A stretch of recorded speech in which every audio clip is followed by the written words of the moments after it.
李华下个月就要在新的城市开始新的工作，他这个星期刚搬到这个城市，现在住在他的朋友家。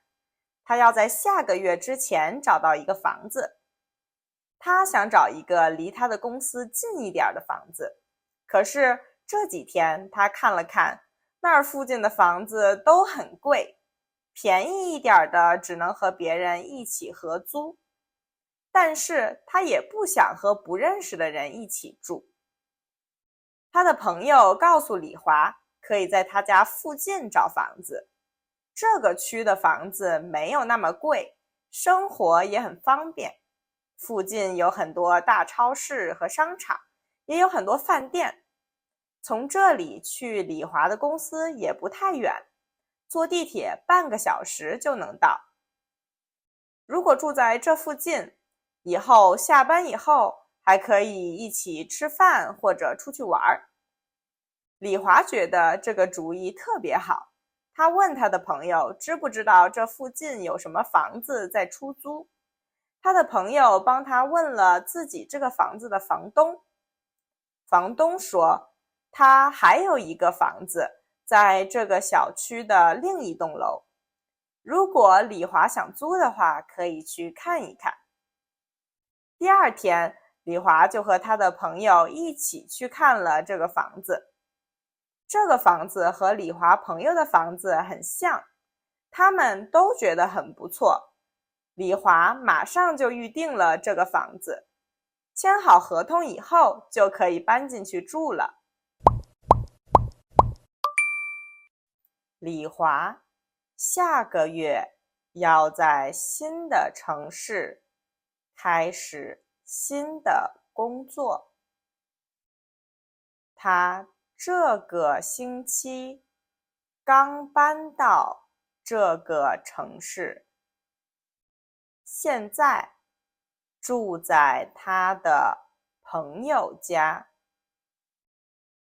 他要在下个月之前找到一个房子。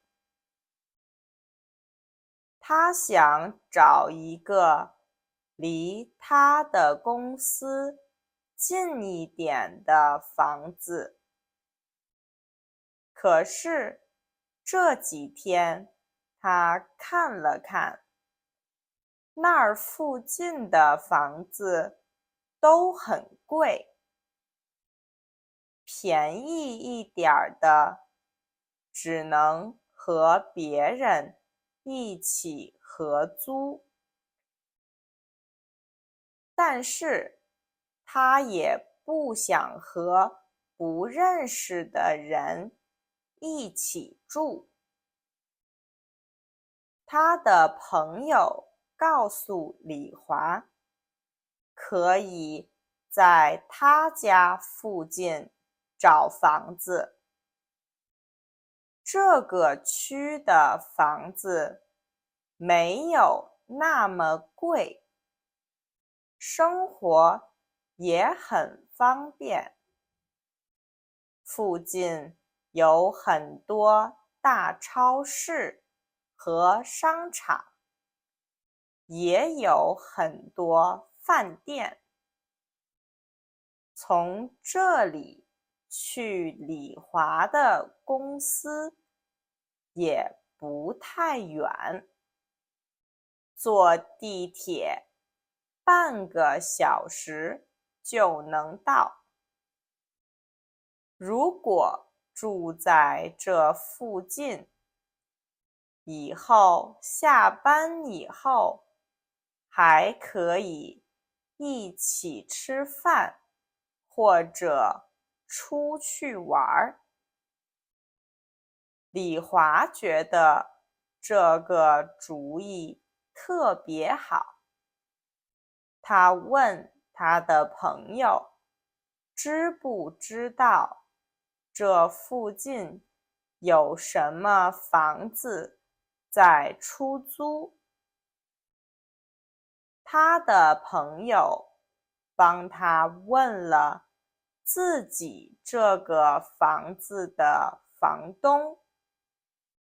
房东说，他还有一个房子，在这个小区的另一栋楼。如果李华想租的话，可以去看一看。第二天，李华就和他的朋友一起去看了这个房子。这个房子和李华朋友的房子很像，他们都觉得很不错。李华马上就预定了这个房子，签好合同以后，就可以搬进去住了。